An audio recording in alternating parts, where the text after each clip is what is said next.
Warning: our YouTube channel and its videos may contain scenes, language, and content that may not be appropriate for all audiences. These videos include surveillance footage, undercover pursuit of suspects, actual police and rescue operations, and fearless confrontations. If you do not approve of the content, please do not watch our videos.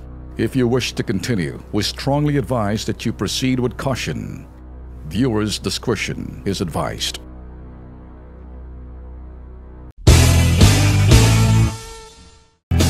Mga suki ho natin, good morning ho sa inyo. Ben Tulfo na ho. Baba na ho natin music natin ho. Sa mga suki ho natin, ulitin ho natin sa mga sumusubaybay sa pamamagitan ho ng Radyo 5, 92.3 News FM. Kumusta ho kayo? Yun ho mga suki natin sa internet, sa pamamagitan ho ng aming YouTube channel, yung mga hindi naman talaga live na sumusubaybay, kami ho'y pwedeng tutukan nga pala just in case na medyo gusto nyo hong panoorin mamaya ng konti sa aming YouTube channel, Bitag Official. And then hanapin nyo lang ho yung, Bitag Live episode today. And sa mga gusto hong magbigay ho ng comment, andyan naman ho sa mga Facebook account ho natin. Andyan ho yung aming facebook.com/Bitag sa Radyo. And Twitter, dyan din ho, twitter.com/Bitag Ben Tulfo. And website ho namin nga pala, real time, dyan ho sa aming webpage ho ng Bitag Lives, bitagmedia.com. Well, umpisahan ho natin ngayon. 21 na ho ng Marso. And, kumusta ho kayo, mga boss? How's everything? May iba ho nang sumusubaybay sa atin sa ibayang dagat naman by following us sa ating Bitag Media. And dun din ho sa aming Facebook. And not na Facebook, hindi ho live na. Sa aming YouTube nga pala. Good morning ho sa inyo. Sige. And doon ho sa mga suki natin sa medyo matagal ho tayong nawala sa sa Ben Tulfo Unfiltered. Pwede nyo ho kaming subaybayan din sa aming Facebook page. Marami na akong utang sa mga followers ho natin sa Ben Tulfo Unfiltered. Yan ho'y malapit na ho subukan ho natin kung makapag-broadcast ho tayo mamayang gabi sa mga suki ho natin.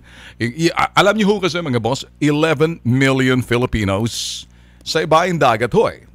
And then karamihan ho sa kanila, sabi nga ho natin mga OFW, and iba naman, talagang nanirahan sa ibang bansa kung saan na ho sila. Talagang tumututok ho sa atin. Nakukulangan ho doon sa mga balitang kanilang nababasa. Alam niyo ho kasi pag pinag-uusapan ng balita, kahit saan ho, may mga sites ho ng mga balita na balu-baluktot yung mga balita. Bahala na ho kayong bumalanse sa mga, ito ho yung mga news sites na sinasabi ho ng ilan, mga fake news.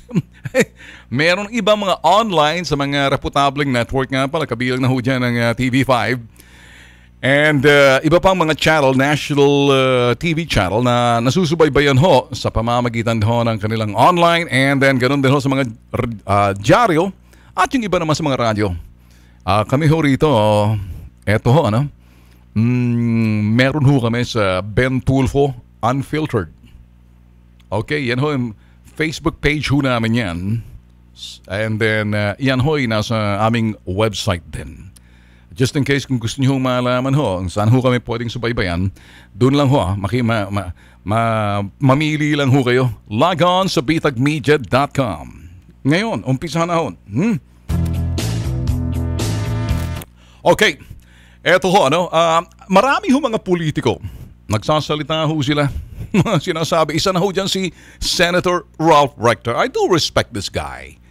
And in fact, sabi niya ho, pag ang ito ho daw impeachment mag-materialize, may sa katuparan, ito raw ang Pilipinas, katatawanan daw ho para doon sa ibang bansa. Parang we will be the laughing stock, global laughing stock. Anong ibig sabihin nun? Mantakin nyo sabay. Kung magkaroon ho ng impeachment kay Vice President Lenny, at ganoon din ho sa impeachment sa presidente natin kay President Digong, magiging katatawanan ho tayo. Alam nyo, kayo mga politiko, kayo naman ang talagang may karapatan magsampa ho ng impeachment sa Kongreso, ganoon din ho sa Senado. Kung aayunan nyo, tanong, saan ho ba kayo nakatayo? Kayo ba'y nasa administrasyon? O kayo ba'y nasa oposisyon? O kayo'y nagsasalita lamang dahil gusto nyo lang makuha ang inyong mga sinasabi para exposure na kino-cover naman ng media? There's nothing wrong with that. Sa akin lang ho kasi, Senator Recto, I do agree with you that the impeachment, if impeachment will materialize, Philippines would be the global laughing stock. The question is, ano bang relevance, ano bang saysay ng mga sinasabi mo at binitiwan mo sa media? And that's the question, Senator Ralph Recto. What's the point of saying that na ikaw naman kasi siguro may mga talagang gusto hong kumuha lang ng storya, kinuhang reaksyon ninyo, yun ang reaksyon mo, tayo maging katatawanan sa buong mundo kasi ang bukod danging Pilipinas nagkaroon ng impeachment sabay, or kung ito'y magkakasabay, may impeachment sa presidente, may impeachment sa vice president. Nang halal pa tayo ng ating mga leader kung ganyan. Parang sasabihin nun natin, ang mga tao ay mga sangkaterba, mga bobo sa Pilipinas. Yun na bang ibig mong sabihin doon, Senator Ralph Recto? Is that what you're saying? Yung bang saysay ng mga pinagsasabi mo? Yung bang motivation of what you're saying? I mean, I don't know exactly what your motive of saying this is other than saying something for the news. The point is, anong relevance noon? Anong saysay? Anong saysay? Ano ngayon kung sasabihin mo yan, kung wala ka naman magagawa, sino bang mag-i-impeach? Hindi ba mga sa Kongreso, sa Senado? Tanong, saan ka ba nakalinya? Ikay ba nasa oposisyon o nasa administrasyon? Ikay ba'y kulay dilaw o ikaw nasa dilaw ka? Hindi ho ba? Kanang kung magsasalita ka rin naman, Senator Ralph Recto, sasabihin mo na parang katatawanan tayo. Tanong, may magagawa ka ba? Or ikay isang ingay lang, kabahagi ka na sinasabing tanawin, na parang it's a landscape of a lot of people are talking and you're one of them doing nothing but just talk and talk and talk and talk. Para sa akin ho kasi kung talagang ikay may malasakit sa bansang Pilipinas, sasabihin mo kapag ito'y may sa katuparan at mangyaring sabay, may impeachment sa presidente, may impeachment sa vice president, and tanong, may magagawa ka ba? Mapipigilan mo ba? Mapagsasabihan mo ba kung ikay nasa administrasyon? Well, kung ikay nasa oposisyon, sino bang una ito'y nasa utak ng impeachment? Hindi ba kaalyado ninyo? Kanino ka ba nakalinya? Hindi ba sa liberal, sa dilaw? Sino bang pasimuno dyan? Hindi ba yung asong ulol na mahinga na talagang nagnakaw ng mga sobrekama nung siya'y nagsabi ni President Digong na nag-Oakwood? Not a single shot was fired. Back then, ibig sabihin, duwag. Suko agad. At ang masahol dito, pati ba naman yung mga unan, sobrekama, tsaka kumot, tinalo ninyo. Ninakaw ninyo sa peninsula. Hindi ako may sabi niya, si President Digong. Ako'y inuulit ko lamang. Totoo ba yan, Trillanes? Tirador ka na ng mga sobrekama, tirador ka ng mga kumot, at sa mga unan, yung mga pillowcase. Yung bang naging saysay na kung bakit kayo nag-awkward para tirahin yung mga yung mga kumot comforter. Anyway, that's out besides the point na ho yan. Ang Pangulo may sabi niyan. Ako'y inuulit ko lang. Kaya kung mabubuysit ka sa akin, Trillanes, mauna ka mabuysit sa Pangulo dahil binubuysit ka naman eh. Hindi ka naman ang bubuysit dahil buysit ka rin naman. Trabaho mo pambuysit. Kaya ang buysit, syempre susuklian ka ng pambubuysit. Kung anong tinanim mo, yun din ang aanihin mo. Tinanim mo ng buysit, pambubuysit, at mabubuysit ka rin, at buysit din ang aanihin mo. Isa ako doon sa tambubuysit dahil pambubuysit din naman ang ginagawa mo. Ang ibig sabihin yan, kahol ka ng kahol, ala kang ginawa, at pagkatapos, ayan, si Alejano ba yun, sa Magdalo, kachokaran mo yun eh. Yun siya ang sasampa ng impeachment. Pagkatapos, ayun. Ito naman si Recto, akaalyado ng mga liberal to. Sasabihin ba naman, mga kachokaran, mga bossing, ito si Ben Tulfo. Katatawanan daw huta, magiging katatawanan tayong bansa sa buong mundo Kasi bukod tangi ang Pilipinas na impeachment, ini-impeach yung Pangulo, ini-impeach yung Vice President, i-impeach natin, pati sasabihin na natin, hindi lang yan, pati siguro, lahat na impeach na natin. Pati mga congressman, senador, impeach na natin. Wala na tayong gobyerno yan. Ang point ho natin dito, mas maganda ho siguro, Senator Rector, ganyan lang naman sasabihin mo na parang katatawanan ano ba talagang ibig na mensahe? Ano bang talagang ibig sabihin ng mensahe mo ito? Ang tanong ko kasi dito si Bitag, ano bang gagawin mo? At anong magagawa mo? Kayo ba magsasalita ka lang, yayak-yak ka na lang dyan? May magagawa ka ba para sasabihin mo sa kanila, uy, ala sustansya, wala sa forma, yung inyong impeachment, kulang sa ebidensya, nagsasayang lang kayo ng panahon, masisira lang ang kongreso niyan, binayaran kayo ng taong bayan para gumawa ng batas, gumagawa kayo ng ingay, gumagawa kayo ng gulo. Hindi ba? Iyon dapat. Ngayon dahil nakakaalyado naman yung asong ulul yan sa Trillanes sa Senado, sabihan nyo kay Trillanes, masyado ata maaga ang pag-file ng mga magdalo doon sa impeachment na yan. O sana magabayan nyo naman ang tama. Kasi dalawang bagay lang naman. Kung sangkaterbang mga bobo yan, hindi nila alam ang panagagawa nila o gusto lang nila magkalat sa kongreso, kaya ganyan, nag-iingay, para itaon doon sa sinasabing pagsalita nitong si Leni Robredo doon sa UN.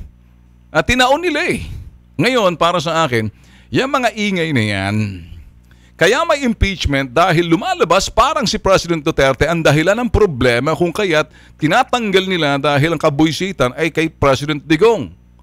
LOL! Laugh out loud! Anong ibig sabihin yan? Hindi ba malaking problema rito hindi sa presidente? Itong mga problemang ito, itong mga bagay na kung focus lang kayo sa trabaho ninyo, kung talagang karapatan ninyo mag-file ng impeachment, kung talagang akala ninyo magsasucceed yan dahil tatayo yan, tandaan, alam nyo naman siguro mga pinagagawa ninyo, kayo mismo, kung titingnan nyo, nasa may bilang ba kayo? Yan ba'y papasa majority, super majority ba? Kasi kung hindi, para ke? Siguro para ingay na lang dagdag. Para sa iyo, Senator Recto, you could have advised this mga neophyte, ikaw kasi veterano ka na, masabi mo sa kanila, mga chong, aliga nga sandali. Kasi yung mga plano na yan, hindi pwedeng hindi aabot, walang alingaw-ngaw na makakaabot yan sa mga kapartido o sa mga kaalyado. Hindi ba? Hindi po pwedeng hindi makakaabot sa liberal yan. Uy, may impeachment na gagawin doon sa ibaba. Sabi siguro ng Trillanes, ako may pasimuno dyan Kasama yun sa sinasabing grand scheme. Kasama yun sa sinasabing template. Sabay-sabay natin yan, convergence na mga hakbang ay pagsama-sama natin. Buklod natin silang lahat para, kumbaga, hati-hatiin natin para laging merong issue na hindi mamamatay. Malay mo, baka swertehin. Parang ganun ang dating. So, ang point, ang mga magigiting na mga senador dyan sa Senado, kayo manggagaling kasi ito mga congressman dito, mga congressman ilan dyan, mga tong pakitong-kitong. Di ba? Ang alam niyan, tanong nyo dyan kay Alejandro kung alam niyang pinagagawa niya kasi unang-una, kukuha ka muna ng advice, kukuha ka muna, papasa ba to? Ano ba mga ebidensya meron dito? Anong gagamitin natin? Di ba? 16 million Filipinos ayaw sa Kongreso. Ang kaalyado ng Pangulo, supermajority. Sa Senado, ganun din. Anong tsansa ninyo? Hindi na mahalaga sila kung may tsansa. Silang nag-iingay. Silang patahimikin mo, Ralph Recto, Senador. Kasi ikay nakaalyado sa liberal. Hindi yung sasabihin mo, katotohanan tayo. Pero kasama ka roon sa mga kengkoy, kumag at kulokoy. Kasi kung matalino at marunong ka, sasabihin mo, shut up! Hindi po pwede yan. Di ba? Ngayon, ang lumalabas kasi parang ganire. Parang ganito. Ang nakikita niyong problema, kayo mga dilaw, kayo mga nasa liberal, kayo mga traidor, kayo mga hipokrito, kayo mga nagmamalinis, kunyari ala kayong alam, nek-nek nyo. Yan ba sasabihin nyo, ala kayong alam? Kakuntsa-kuntsaba na kayo dyan Ang kilos ng isa, naaamoy nyo, utot ng isa, kabisado nyo ang amoy Ang panlasa ng ewan, Kung amoy, lasang putok ba yan? Alam nyo kung sinong lasang putok, lasang anghit, kung sino dyan sa partido ninyo. Tapos, kunyari sasabihin ninyo, kanino ka ba? Para kanino bang mensahe mo, Ralph Recto, na sasabihin mo, katatawanan tayo sa buong mundo na pag ito'y nangyari impeachment sa Pangulo, impeachment sa Presidente, maging katatawanan tayo. Ano ang magagawa mo? Yan, Senator Ralph Recto. Ano ang magagawa mo na para mag-usap-usap kayo mga liberal? Teka muna. Mag-i-impeach naman hindi mga tao mga politiko kapareho natin mga putok sa buho na mga dilaw. Yun ang magsasalang ng impeachment kahit katangahan, impeachment pa rin yan. Kaya pumasa ko hindi, impeachment pa rin yan. Kaya pag lumabas sa international community, lalabas mga estupidot katatawa ng kengkoy kayo, pare-pareho kayo, hindi lang kahit kay dilaw, kay opposition, you will be laughing stock because you're the ones, you're the ones gonna be impeaching the president, hindi naman yung mga tao O ano ngayon? May punto ba tayo rito, Senator Ralph Recto, na para sabihin mo, katatawanan. Tanong, anong magagawa mo? Ikaw ba'y kabahagi na lang sa mga tanaw? Are you gonna be part of the landscape? Or are you gonna be part of the solution to say, wait a minute, it ain't gonna be right. It lack form and substance. As far as impeachment is concerned, we don't have enough. We can't muster enough numbers because in the Congress, a supermajority. In the Senate, still the same. Ang mga tao nakatingin lang naman Sino ba maglalaro? Sino ba manlalaro pagdating sa impeachment? Kundi ba naman kayo sangkaterba, mga stupid at gunggong? Kayo mga politiko Tapos sasabihin nyo, katatawanan tayo. Sino mga kengkoy, kumag at kulokoy, Ralph Recto? Hindi ba mga politiko? Kayo ang magsasampa ng mga impeachment sa laro ninyo. Laro ninyo yan Yung mga patakaran, the rules of the game of impeachment sa inyo, hindi sa tao. Ano bang ibig sabihin mo? Kaya nga kayo hinalal ng taong bayan, kayo mga potok sa buho, mga pendeho kayo. Ngayon, nagagalit kayo sa akin. Diretso ako magsalita. Pag-aanalisa lang to. Tulad ng ginagawa ninyo, inuudyok nyo yung taong bayan, magalit. Ako naman, ay inuudyok ko yung taong bayan, magalit at makita kung anong pinagagawa nyo, niloloko ninyo, ginagawa yung estupido ang mga Pilipino. Kamali kayo, may Ben Tulfo. Kaya nga, andito tayo. Kung kayo nagsasabing katatawanan tayo, this is borrowing from Ralph Recto. We're gonna be a laughing stock and all in the global, in the global scene. People are gonna be laughing at us. Right you are. What you gonna do about it? Are you gonna stand in there and just blubber your mouth? Can't you do something? Who are you trying to address that answer of yours and say, we're going to be a laughing stock? Sino bang target mo dyan? Mga Pilipino? Sinong ginagalit mo, mga Pilipino? Sino sinasabihin mo, mga Pilipino? Yung mga bumoto, mga sangkaterba, mga tanga? Sino ba maglalaro kung impeachment na pag-uusapan? Di ba kayo mga politiko, mga... matatawag ko kayo. Hindi ba? Kayo mga hipokritong mga sinungaling. Gusto niyo mag-Poncio Pilato, gusto niyo lalabas magaling kayo, dyan kayo magaling traiduran Kunyari, sasabihin niyo, hindi maganda yan kasi pagtatawanan tayo mga Pilipino. Talagang pagtatawanan tayo, kung may magagawa ka at kung mapagsasabihin mo, mapagagabayan mo, masasabi mo doon sa mga kaalyado mo, mga dilaw, sino ba nagpa-file ng impeachment? Di ba mga dilaw? Pag nag-file ka ng impeachment, susunod naman yung mga oposisyon. Gagantihan kayo, ganti-gantihan lang Stimulus response. Kung anong tinanin nyo, yun din aanihin nyo. Ganon din ang gagawin ng mga kalaban ninyo, oposisyon. Sino bang nasa oposisyon? Hindi ba kayo? Ralph, mga liberal? You know where you're standing at? Who are you trying to talk to? Who are you trying to say? Sino bang target mo? Sino bang ginigising mo? Sino bang pinupukaw mo? Hindi ba yung taong bayan? Kung pinupukaw mo ang taong bayan, saan ka ba nakaalyado? Sa dilaw, sa liberal o sa oposisyon? Salita ka ng salita. Ganun lang naman kayo. Pareho-pareho lang naman kayo mga liberal. Mga putok sa buho kayo. Wala naman kayong binatbat Kala ninyo magagaling kayo. Kala ninyo maloloko yung mga Pilipino. Kala ninyo magagalit nyo pagkatapos Tell it to the Marines. Sabihin nyo sa lelo yung panot na presidente ninyo nung araw, nandun sa Times Street. Yun lang naman ang leader ninyo eh. Tsaka doon kay Mar Rojas na tumatahimik, ewan natin kung ano ginagawa noon. Baka nag-SS. Maayos nga kayo. Kayo kasi ini-SS ninyo. Alam niyo ibig sabihin ng SS? The word SS, and in English, let me just be very decent about it, unfiltered, you're trying to masturbate the issue. Di ba? Pag sinabi mong SS, masturbate the issue, sinasalsal yung issue eh. Ginagalit nyo yung tao eh. Bastos ba ko? Hindi! Salitang kalye, unfiltered.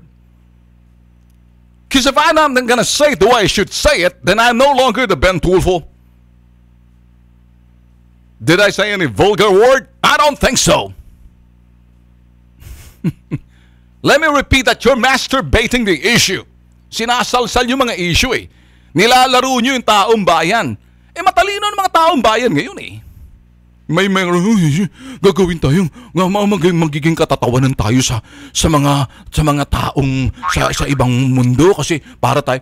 Sino ba maglalaro ng impeachment? Tanong ko ulit. Eto, tingnan nyo ha. Analyze this mga kachokaran. Analyze this mga bossing. Si Ben Tulfo. Hindi ba ang impeachment laro yan? Political exercise yan? It's all in the name of politics. First and foremost, politics and legalities comes second. It's all about number games, and this comeback doesn't. They don't even know their numbers. I think they're trying to play the game of chance. Ang ibig sabihin, sumusugal sila, ewan ko, larong bingo, larong loteng, weteng, ending. Ganon ang laro nyo eh. Ang gagaling nyo magsalita. Kung talagang totoo kayo mga mambabatas, at kung talagang kayo'y mga leader, kung kayo tinatawag ng mga leader sa inyong mga lugar na hinalal naman kayo, ay natural, you're there to lead. Di ba?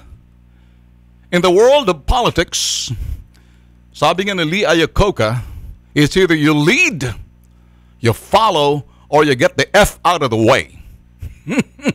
Number one is to lead. Sino ba nangungunang? Sino nagli-lead ba ngayon? Hindi ho ba yung mga nasa administrasyon ni Digong? Who are supposed to follow? Hindi ba yung mga pinamumunuan? Sino nag-uudyok? Hindi ba yung mga diskontentado at yung mga tarantado at mga adelantado at yung mga GAGO, di ba? Kaya kung ano-anong kagayguhan, katarentaduhan, ang kanilang pinagagawa. Takin nyo, uniulit ko, sinasalsal yung issue. Ginagalit yung mga tao. You're masturbating the issue. Come on, use your imagination. That's what you do. You're good at masturbation. I'll be back. Okay, nagpapalik na ho ang Bitag Live. Good morning, who's 10:38. Marami ko siguro sa inyo nagugulat sa aking mga sinasabi. You know, the languages, the words I use aren't really vulgar in a way because there's no translation. Kaya ho, ginamit natin salitang kalye, ma-identify nyo ho yan. And besides, ito hong ating programa ho talaga pagtitingnan ho natin, hindi ho parang pambata to. Come on, let's... Wala ho makikinig sa akin ng mga na mga minors kasi nasa eskwela ho sila. kaya ako, bastos ba si Ben Tulfo? I don't think so. I'm just trying to make a point. You know, no other substitute. Come on, help me out here. Kung meron kayo mas magandang words na pwede kong gamitin, gagamitin the freedom of expression under the freedom of information. Ginagamit ko lang ho aking karapatan. Eto ho mga nag-text ho sa atin, si Jonas, he's gonna walk the stock. Lock the and what the Okay, hindi na po pwede yan. Okay. Si Debu Utaku, katatawanan na ang Pilipinas kasi sinisira ng mga alipores financier ng LP ng imahe ng Pilipinas sa ibang bansa. Hindi tuloy nalalaman ng mga yan kung gaano kalaking nagbago mula nung maupo si Duterte. Sabi ho yan. Unfiltered din ho to. Yung mga bagay ho na mga medyo iba na hindi natin pwedeng basahin. Si Joy Lim nang, dahil sa inyo mga kapartido mo, naging katatawanan ng Pilipinas, mga dilaw. Si Jason naman, hi Boss Ben. spy daw sa opposition si Ray. Hindi naman, remember, sabi niya kasama sa Senate Majority Dinner, kasama si Digong. Wala naman problema kung nakasama siya kasi open for everybody kung saan medyo, sabihin na ho natin, ano siya, kung inimbita ho ni President Digong sa dinner, was more na comfortable yung tao. Comfortability in the level of that. Hindi ba? Kung hindi ka komportable, huwag mo nang imbitahin. Bakit mo iniimbita yung mga taong hindi komportable? Hindi rin siya magiging komportable. Imbitahin mo na lang yung mga taong komportable at saka binigyan mo ng imbitasyon. Politika rin naman kasi. Number games yan eh. There will be subtraction and division, but there will be oftenly multiplication and addition. Sa politika kasi all the signs are being used in terms of algebra mathematics. I would rather wanna say very less gamitin yung division. Very less gamitin ho yung subtraction. You must use more of multiplication and addition. Sa ngalan ho na sinasabing politika, dagdag at saka i-multiply mo, hindi yung binabawasan mo, hinahati mo pa. Sabi ho sa Twitter si Marmayong buntag, idol, sakit sa ulo, dulot dinlaw. Recto Alejano, tuta ni Trillones na mga sinungaling. Sabi ho, yan lang ho, binabasa ho natin. Si Don Calderon, walang kontento mga sa namumuno ngayon sa Pilipinas kasi mas maganda. Kasing mamuno daw ang namuno sa atin ang liberal. Yun ho sabi ho ni Don Calderon, gahaman talaga. Zandro Lee, si Mang Recto noon. Paman, naging pahirap sa mamamayan, sayang ang pasahod sa imo, sabi. Si Mendigo Neil, si Recto, Senator Recto, gawin mo na lang ang dapat, isa ka pang kahul daw. Dahil magagaling mong kapartido lugaw dilaw, kayo ang nag-umpisa. Sa Twitter, si MD Coplos. Sometimes Recto's mouth opens much faster than he thinks, just like some anchors, and it's infuriating.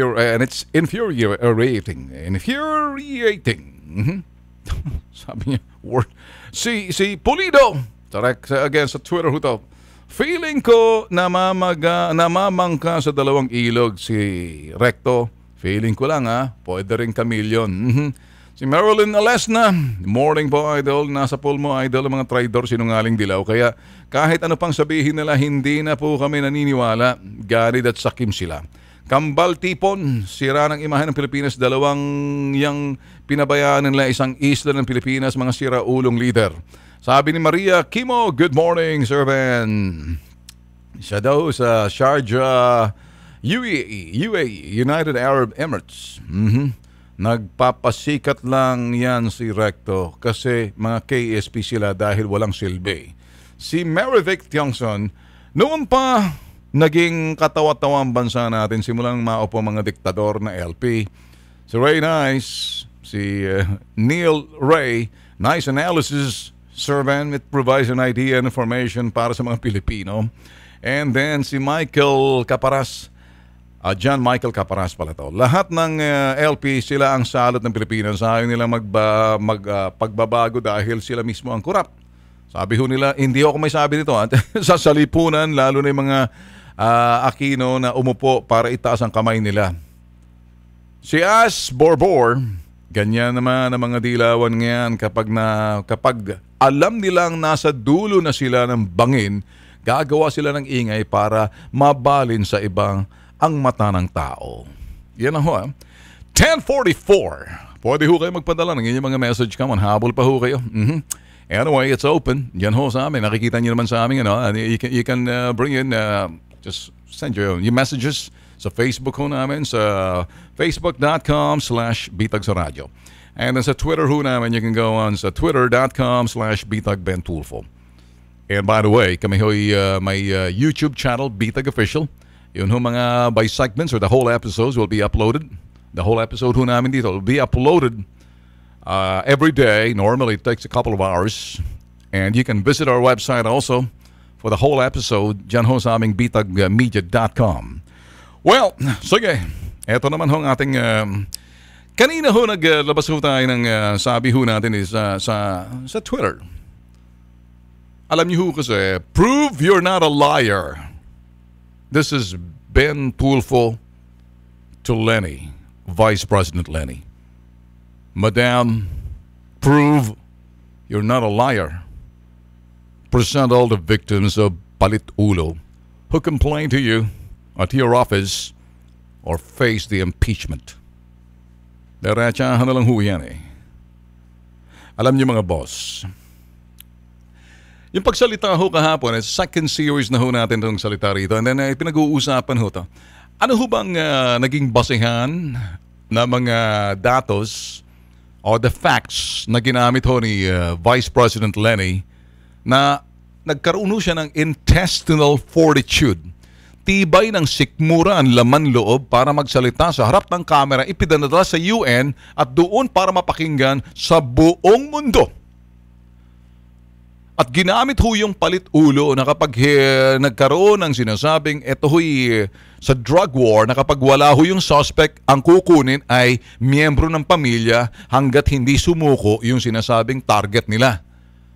Ito ho yung sinasabi nating dito sa parting to na ang Vice President, I'd like to question your due diligence, Vice President Lenny, and the people around you, your lawyers, and everybody. Alam ko ho naman kasi kayo mga amateur neophyte, kaya medyo atat na atat pa kayo na maraming pagkakamali ang mangyayari sa inyo. Kakamal kayo na maraming kapalpakan at kamalian. Kasi yun hong trabaho ninyo mga adelantado. Hindi makapag-antay, atat na atat kasi. Kumain muna kayo ng lugaw, champurado, arroz caldo para medyo mabigyan kayo ng kunting. Baka siguro kulang ng laman ng sikmura ninyo.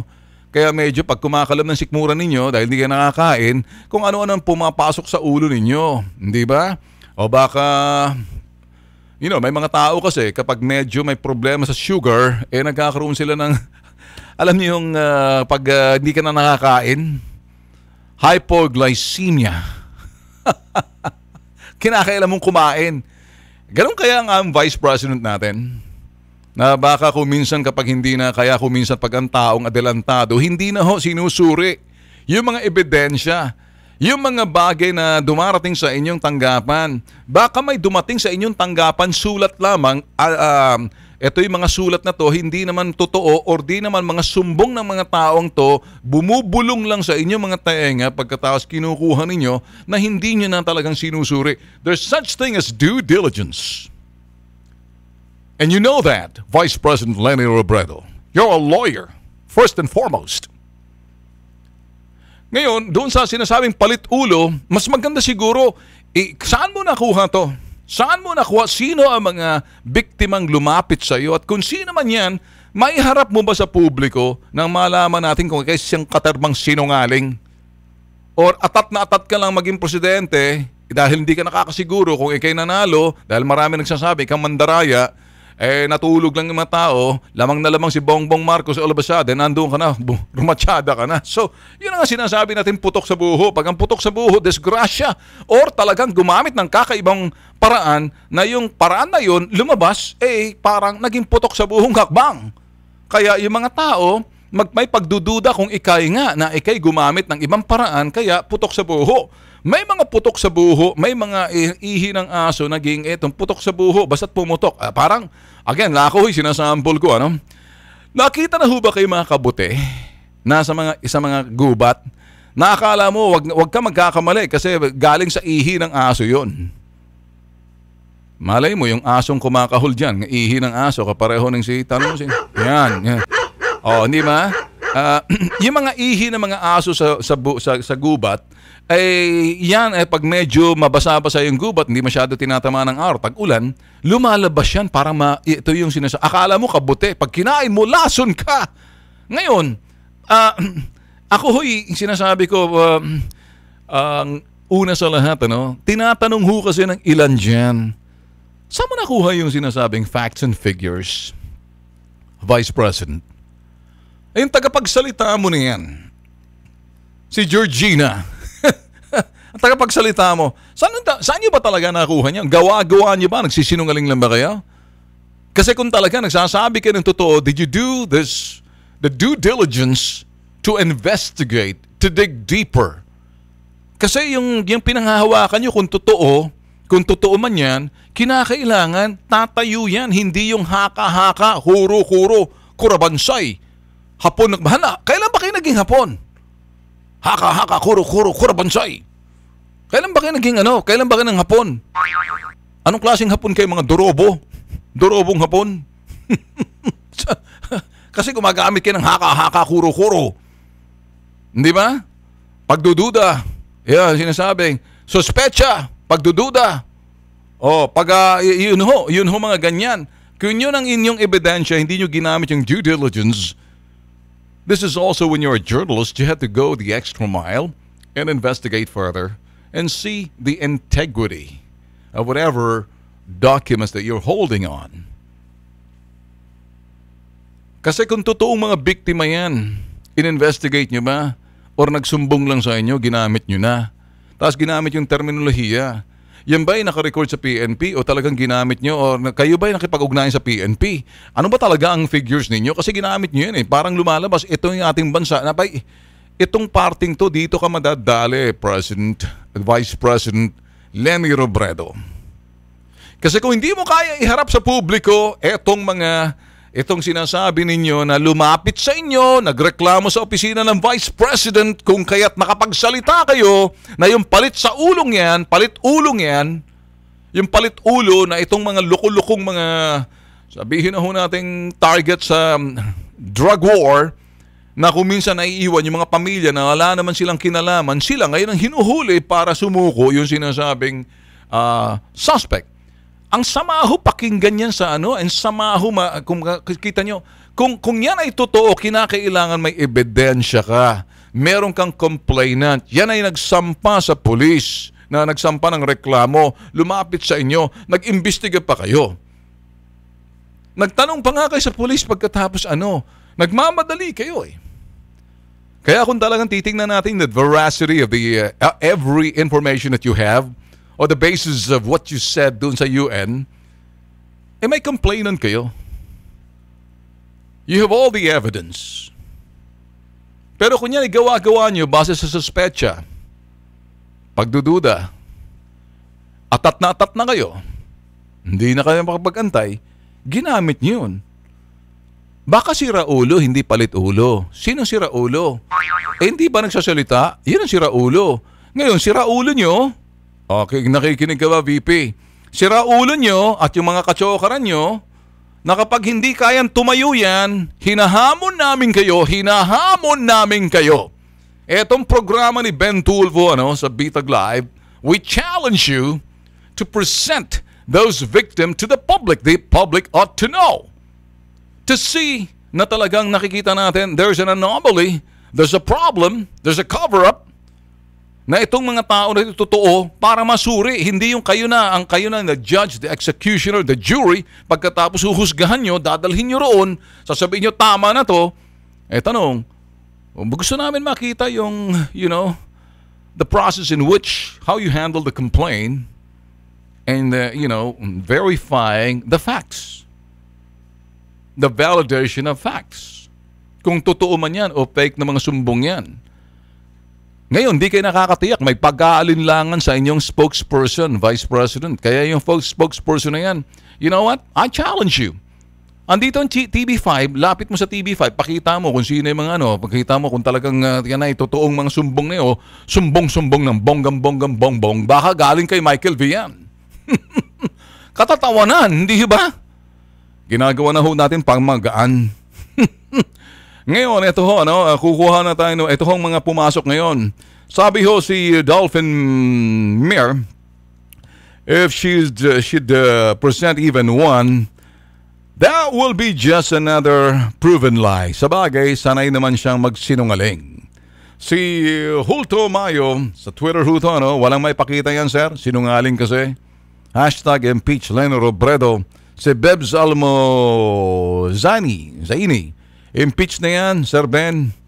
Magsasabi naman ng totoo yan, wala namang maniniwala tulad ng kaalyado niyang si Laila de Lima. Walang kredibilidad, nakakasawa na simula pa ng gobyerno Duterte Maticos na yan.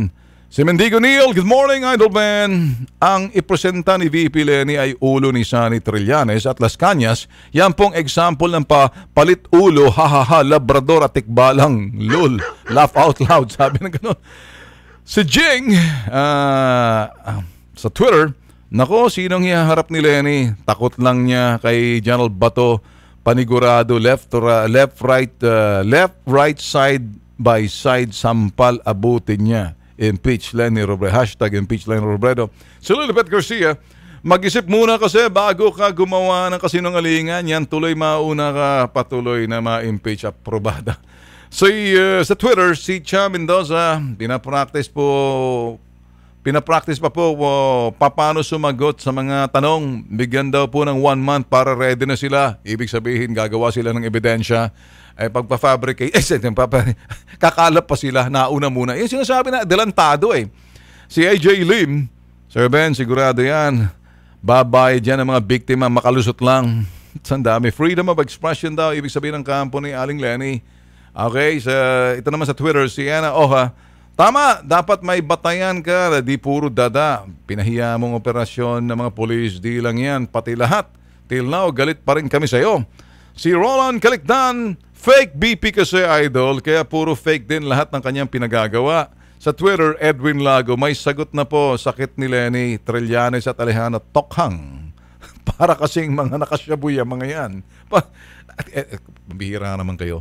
Sa Twitter, si Jeng, parang si Trilling. At si Notpa, ayan, dak-dak, wala namang ebidensya. Sa Twitter uli, si Kenshin, ganyan talaga mga utak niyan, bulag sa katotohanan, mga utak lugaw, kayo mga kultong dilaw. Sa Twitter, si Rembrandt Pineda, accept the challenge, Leni Robredo, ASAP, o gumawa pa ng script at naghahanap pa ng gaganap. Hashtag palit ulo. Hashtag sira ulo. Sino? Bahala na kayo. Hashtag bahala na kayo. Hashtag palit ulo. Hashtag sira ulo. Hashtag sino? Hashtag bahala na kayo. Si Joseph Briones, baka po ganun ang ginagawa nila ng nakarang administrasyon, kaya ganun naman ang pakahulugan ng palit ulo. And then sabi ho rito sa Twitter, si Victor, yellow pest must be terminated. Dami pa ho rito, no? Well, anyway, dito.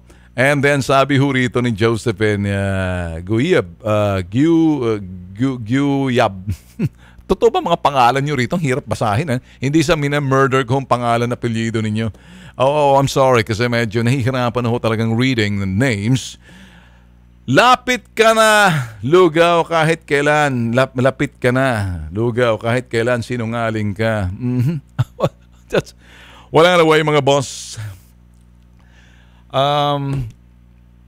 Isa lang ho aking sasabihin ngayon, antayin na lang ho natin kasi nagkakaalap pa rin ho sila. Pinaghahandaan ho nila ang kalang depensa kasi malaking bagay ho roon. Kapag sila ay medyo natalisod dito, ewan natin. Sa bagay, marami man ho sila mga katsokara na sasalo sa kanila. Sabi nga ho natin, ito ho'y nakakahiya nga naman talaga ang Pilipinas. Kung pagbabatayan natin yung sinabi ni Ralph Recto, nakakahiya ang Pilipinas. Na kapag ikay nasa ibang bansa, pagtatawanan na para tayong sangkaterbang mga siraulo, namili ng mga pinuno, tapos ini-impeach pareho. Ang nag-impeach hindi yung taong bayan, kundi mga politiko, yung mga kaalyado at yung mga sinasabing mga oposisyon. Kung ikay magsasalita, and I'd like to say this again, my ending, reiterating, kahit sino sa inyo mga politiko, ang impeachment is a political exercise. And there's a little legalities on it for you to exercise the things that you have to do pagdating sa impeachment. Ang the people, ang mga tao, hindi silang gaganap, hindi sila magsasagawa ng impeachment pagkos sinasagawa ho yan, pinangungunahan ho yan sa Kongreso. Natural, kapag ikay kaalyado o posisyon, Kung kaalyado mo magsasampa ng impeachment, umaalingaw-ngaw yan, nakakaabot yan tataenga ng lahat ng mga kaalyado at yung mga sinasabing bulong-bulungan sa loob ng Kongreso na sila'y magsasampa ng impeachment, nakakaabot sa pinuno o sa kaalyado, depende kay kulay dilaw o kulay blue or kulay, o ano man ang kulay mo. Ibig sabihin kapartido mo. Siyempre, kung kapartido ka at nakikita mo ganun at sasabihin mo, katatawanan tayo, hindi sapat yung sasabihin katatawanan tayo. Tanong, anong magagawa mo para wag tayong pagtatawanan? Anong magagawa mo sa halip na ikay dakdak ng dakdak parang si Lenny, Ralph Recto? Think again. What can you do? Is that all there is? Yan lang bang kaya mo? I rest my case. See you tomorrow. Adios.